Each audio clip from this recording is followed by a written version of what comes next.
So now we will discuss what is a parameterized constructor. See, we will take the same example here.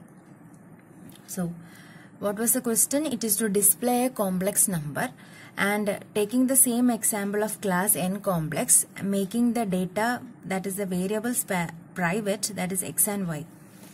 And below that, always we are using public access specifier for making the functions public in nature. And first I have written the constructor, isn't it? Constructor, that is the n complex constructor, which will assign the value x and y to 0. Okay, see here inside the brackets we don't have any parameters. This is not this particular constructor doesn't have any parameters here. But in the same class we can define a parameterized constructor. We'll just see how it is defined.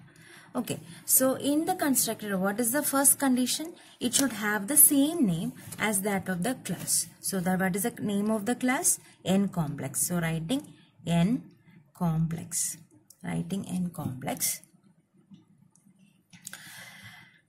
And in the braces, we have to put a parameter to make it as a parameterized constructor. So putting int r, int, let it be s.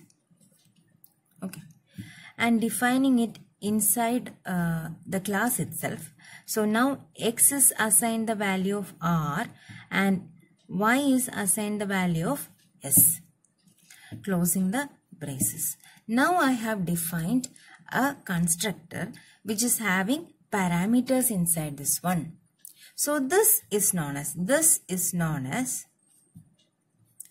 a parameterized constructor.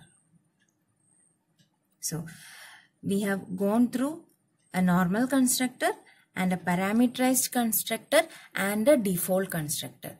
When the default constructor is invoked, when we don't have any other constructors inside this particular class, default constructor is invoked. Okay, so here we have a normal constructor and also a parameterized constructor. So there is no picture of default constructor over here. I think this is clear to you all. Okay, and the last member function is to display, isn't it? So this is void display, and I am writing cout x plus yi.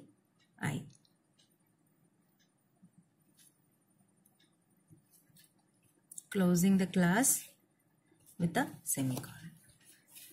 Okay, so I have finished the definition of a class. I have used a constructor and a parameterized constructor.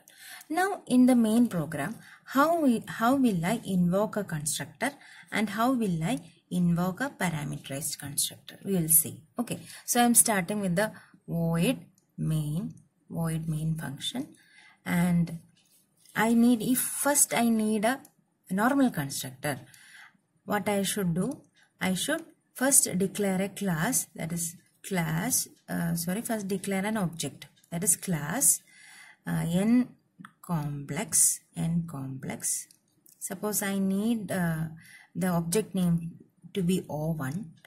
I am writing like this, and if I need O1 dot display, first what will be the output? We will see. Next, if I want the parameterized constructor to be invoked, first I should write class n complex, okay, O2, put a bracket. If I want the value to be 3 and 4, I will write 3, 4 here. Okay, and I need to display it. So I have to write O2 dot display. Closing the in program. Okay, so in this case, so first we will take this one. What will be the output? So first the compiler will see class n complex O1. There is no parameters over here. So naturally, when the O1.display is called, the compiler automatically goes to the normal constructor over here. Why? Because there is no parameters here. Okay, so first it will be invoked. So the first output will be 0 plus 0i. And then what is the next line? Next line is class n complex O2 3, 4. Okay, so when the compiler see there are two parameters over here, that is 3 and 4. So it will check whether there is any parameterized constructor over here. So here we have defined a parameterized constructor, isn't it? So the 3 will go to R and 4 will go to S. So now R is 3 and S is 4. So what is the commands over here? The 3 and 4 will get inside X and Y respectively, isn't it? So what is the next line? That is O2.display. So again the display is called, the display function is called, what will be the output?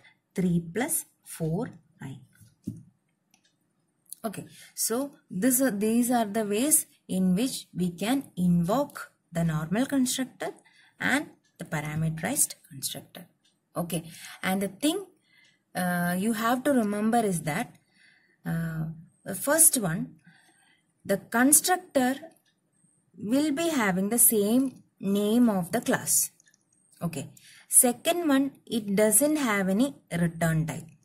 Okay, we have not written any return data type over here, isn't it?